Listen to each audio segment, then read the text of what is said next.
स्वागत है दोस्तों एक बार फिर से आपका एक नई वीडियो में।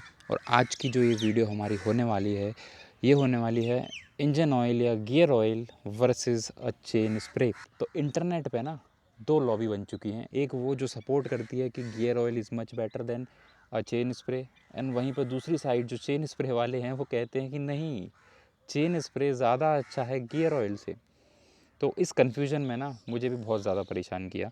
तो मैंने क्या किया कि खुद ही एक एक्सपेरिमेंट ट्राई किया, जिसमें मैंने 5000 किलोमीटर गाड़ी जो है अपनी इंजन ऑयल या गियर ऑयल के साथ चलाई, जिसका ग्रेड था कुछ SAE 90।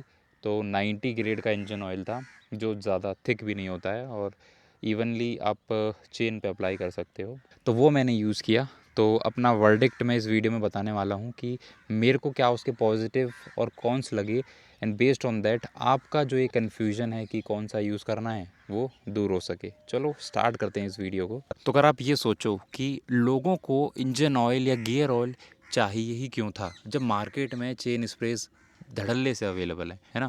तो सबसे बड़ी चीज़ थी वो थी कॉस्ट। तो जो आपके चेन स्प्रेज हैं वो काफ़ी कॉस्टली आते हैं, 100 रुपये से स्टार्ट होते हैं, 100, 200, 300, डिपेंड्स ऑन क्वांटिटी। उनका जो प्राइस है वो डिसाइड होता है, डिपेंड्स ऑन ब्रांड्स, उनका जो प्राइस है वो डिसाइड होता है। वहीं अगर मैं बात करूं गियर ऑयल की, तो वो काफ़ी ज़्यादा चीप है कंपेयर टू चेन स्प्रेस। तो लोगों ने ऑल्टरनेटिव ढूंढना स्टार्ट किया कि चेन स्प्रे का ऑल्टरनेटिव क्या हो सकता है जो कॉस्ट इफ़ेक्टिव हो। तो सब ने मिलके या सब ने कलेक्टिवली सोचा कि जो गियर ऑयल है वो काफ़ी ज़्यादा अच्छा और कॉस्ट इफ़ेक्टिव है कंपेयर टू चेन स्प्रेस। सो अभी मैं आपको दिखाने वाला हूँ अपनी चेन, जिसमें मैंने अभी इंजन ऑयल लगाया हुआ है, एंड इसकी कंडीशन देखो आप। तो जो लोगों ने रिपोर्ट किया हुआ है कि डस्ट अट्रैक्ट करता है, तो मेरे केस में देखो, ये देख रहे हो। तो ये जो स्टिकीनेस देख रहे हो ना आप, ये स्टिकीनेस इतनी ज़्यादा है ही नहीं इसमें कंपेयर टू चेन स्प्रे। अगर ये चेन स्प्रे यहाँ पर अप्लाइड होता तो ये इस तरीके से इतने ईजीली यहाँ से नहीं निकलता। तो ये स्टिकीनेस का प्रॉब्लम आपको ऑयल में देखने को मिलता है ना, ये आपको चेन में देखने को नहीं मिलता। और इसी की वजह से होता क्या है कि आपकी जो चेन है वो 100 से 150 किलोमीटर लास्ट चलती है, एंड उसके बाद ये खड़खड़ की आवाज़ करने लगती है और स्मूथनेस भी उतनी अच्छी नहीं आती। काफ़ी सारे लोगों ने ये क्लेम किया था कि जो इंजन ऑयल है वो स्प्रे के कंपैरिजन में बहुत ज़्यादा चलता है। इनफैक्ट किसी किसी ने तो 400 से 500 किलोमीटर तक की रेंज भी बताई थी, जो कि मुझे काफ़ी ज़्यादा इम्प्रेसिव लगी थी। बट मेरी फाइंडिंग्स में ये निकल के आया है कि 100 से 150 किलोमीटर तक ही ये चलती है। उसके बाद जो चेन है वो रफ़ हो जाती है, और वो रफ़ इतनी ज़्यादा होती है कि खड़खड़ की आवाज़ आने लग जाती है आपको ना। उसके अंदर जो स्टिकीनेस है वो उतनी ज़्यादा नहीं होती कंपेयर टू ल्यूब्स।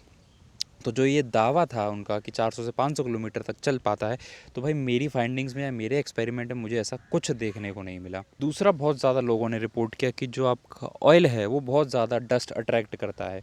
तो मेरे ही साइड में या मेरे रीजन में इतनी ज़्यादा डस्ट वाली प्रॉब्लम मुझे इंजन ऑयल में देखने को नहीं मिली। लेकिन हाँ ठीक है, हो सकता है किसी किसी रीजन में ये चीज़ बहुत ज़्यादा इफ़ेक्ट करती हो, तो वो चिपक जाता हो आपके चेन से।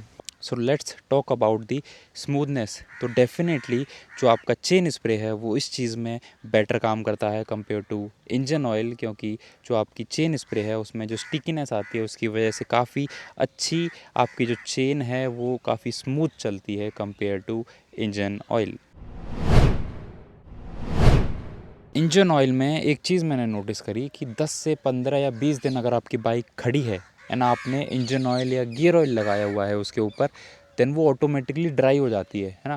तो मेरे साथ एक रिसेंटली इंसिडेंट हुआ था कि मैं ऐसे ही 20 दिन तक मैंने बाइक नहीं चलाई थी और वो रखी हुई थी मेरे घर पे, है ना। तो वहाँ पे मुझे रस्टिंग तक दिखने लग गई, जो कि एक्चुअल में उसका यूज़ केस ही वही है कि चेन स्प्रेज या इंजन ऑयल का सिर्फ और सिर्फ एक ही पर्पस है, वो है आपकी चेन को रस्टिंग से बचाना, है ना। वो लुब्रिकेशन का, ये जो सील्ड चेन्स आती हैं इनमें लुब्रिकेशन का इतना ज़्यादा इंपॉर्टेंट इशू नहीं होता। मेन इशू होता है रस्टिंग से बचाने के लिए, है ना। अगर इंजन ऑयल वही काम नहीं कर रहा है, अगर आपकी चेन को रस्टिंग से नहीं बचा रहा है, तो उसका कोई यूज़ नहीं है ना। तो उस चीज़ में मुझे बहुत ज़्यादा वो लगा कि अगर आपकी बाइक खड़ी है, आप रेगुलरली उसको साफ़ नहीं कर रहे हो या फिर इंजन ऑयल अप्लाइड करके रखा हुआ है ना, उस केस में रस्टिंग मेरे को अपनी बाइक की चेन में दिखाई दी, है ना। तो यार इस फाइनल वर्डिक्ट में बस मुझे एक ही चीज़ दिखी कि लोगों ने जितना ज़्यादा कन्फ्यूजन क्रिएट किया हुआ है ना कि engine oil is much better than chain sprays and all, ऐसा कुछ नहीं है। मैं मेरे पर्सनल एक्सपीरियंस में चेन स्प्रेज जो है ना, जो स्पेसिफिकली बनाई गई हैं आपकी चेन्स के लिए, is much better than engine oil. ठीक है, तो मैं रिकमेंड करूँगा अगर आपको यूज़ करना ही है, इस कन्फ्यूजन में नहीं पड़ना है, तो आप स्टार्टिंग से ही चेन स्प्रेज यूज़ करो। आपकी जो चेन है उसकी हेल्थ मेंटेन रहेगी। क्या फ़ायदा, स्टार्टिंग में आप ऑयल के अंदर पैसा बचा लो, लेकिन चेन जब बाद में रिप्लेस होगी तो उसमें अच्छी खासी कॉस्टिंग आती है। ठीक है, तो मेरा फाइनल वर्डिक्ट यही है कि चेन स्प्रेज जो हैं वो अच्छे काम करते हैं कंपेयर टू इंजन ऑयल।